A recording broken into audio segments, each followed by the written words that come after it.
12 ఎకరాల సమస్య ఇది ప్రభుత్వ అందా ప్రైవేట్ వాళ్ళది అనేది చూసుకోవాలి. దాని మధ్యలో ఈ టెంపుల్ ఏదైతే ఉందో మా డిమాండ్ ఏంటంటే జనసేన పార్టీ నుంచి ఆ టెంపుల్ సంబంధించింది 1 ఎకరా ప్రభుత్వాన్ని మేము విన్నపించుకుంటున్నాము. 1 ఎకరా ఆ టెంపుల్కి వదిలేసి మిగతాది మీరు ప్రైవేట్ ల్యాండా గవర్నమెంట్ ల్యాండా అనేది మీరు క్లెయిమ్ చేసుకోండి.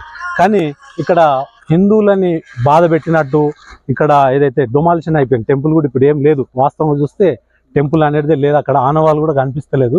ఏదో కొన్ని కొండలకు మాత్రం రంగేసినట్టు ఉంది.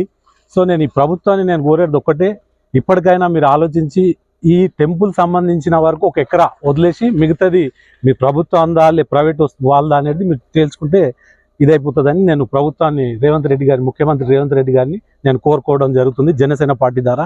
అదేవిధంగా డిమాండ్ కూడా చేస్తున్నాం మీరు రాబోయే రోజుల్లో 1 ఎకరా కనుక టెంపుల్కి ఇవ్వకపోతే దీని మీద మేము పెద్ద ఎత్తున పోరాటం చేస్తున్నాం మీ ద్వారా తెలియజేస్తున్నాం. ఏదైతే ఇక్కడ 12 ఎకరాల గవర్నమెంట్ ల్యాండ్ ఉంది, దాదాపు 30 సంవత్సరాల నుంచి టెంపుల్ ఆల్రెడీ పూజలు అందుకుంటుంది. ఇక్కడ ఉన్న పరిసర వాళ్ళందరూ ఆ ప్లేస్కి వెళ్ళి పూజలు చేయడం జరుగుతుంది. సడన్గా అంటే మీన్స్ కొంతమంది వ్యక్తులు ఎంటర్ అయ్యి ఏదో రకంగా దీన్ని ప్రాబ్లం క్రియేట్ చేశారు.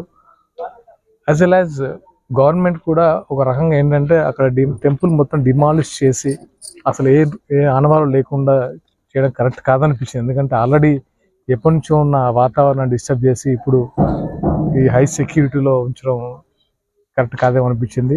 దయచేసి ఎలాగో గవర్నమెంట్ ఆ టెంపుల్ని మళ్ళీ ఒకసారి పునరాలోచించి టెంపుల్ ప్రతిష్ఠించి ఒక స్థలం కేటాయించి యథావిధిగా ఆ స్థానంలో ప్రత్యేకంగా పూజ జరిపించాల్సి కోరుతున్నాం. అలాగే ఎలాగో ఉంది కదా మిగతా గవర్నమెంట్ ల్యాండ్ ఎలాగో ఉంది, దాంట్లో ఎటువంటి ప్రాబ్లం లేదు.